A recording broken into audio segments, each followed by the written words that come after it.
know what she said, she might just change your life.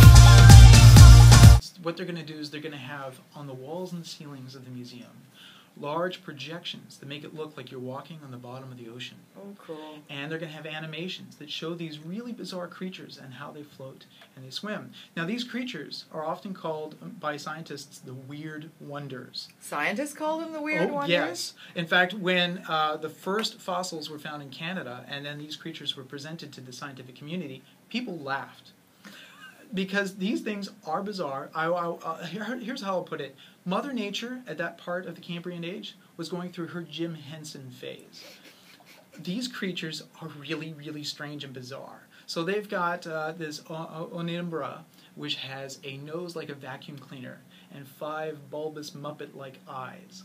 And as you can imagine, it's hard to try to get people excited about this, to express that. And so what they did was they turned to PetPrints3D.com, who are known for generally reproducing doggy noses and tails and kitty Kris cat Abel's. ears, and Kris Abel's, and came to them with the task of 3D printing these creatures because they don't exist, so that there is a chance for young kids and adults to come to the museum and then have a face-to-face and meet these truly bizarre creatures. There's a thing called the tulip animal, and it's sort of the first stomach. Most of those early creatures, they would just sort of absorb nutrients in the water around them. This was the first one that actually would suck another animal in and then be able to digest it. And you're trying to explain that to little kids. So they went to PetPrints and said, can you print off these odd creatures? And so their artists had to deal with tentacles, they had to deal with segmented legs like crabs, very strange creatures, and bring them to life. What is remarkable that has to go to their credit is that PetPrints, we talk about them normally bringing emotion to pets. Not just being anatomically accurate, but that little twinkle in the eye. So for the ROM to turn to them, there's a different responsibility here.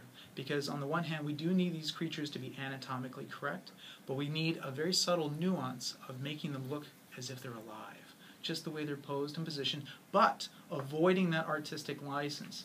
That tendency that we have when we draw things with faces to make it look like it's winking or smiling, because you can't have that. This is supposed to be a scientific exhibit. So for the ROM to search out and not just find somebody who can 3D print these creatures, but to entrust them with that responsibility. Again, I can't emphasize that this is going to be the first real attempt to express and communicate a World UNESCO Heritage Site, and it's a big role for Canadians to play on the global stage.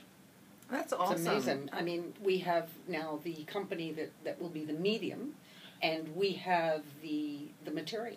I mean, it's Canadian. Yeah. All the way. Well, and a lot of these creatures have scientific names, so I'm looking forward. There's a few that have normal names. There's one called the lace crab, and it kind of looks like a crab, but it kind of looks like a hammerhead shark.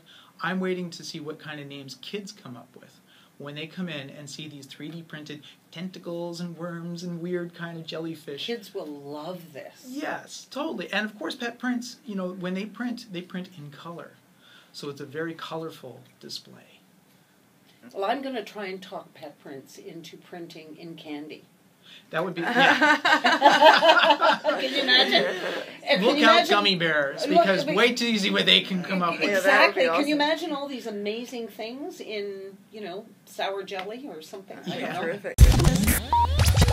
Click the channel subscribe button for full-length interviews and more from What She Said here on YouTube.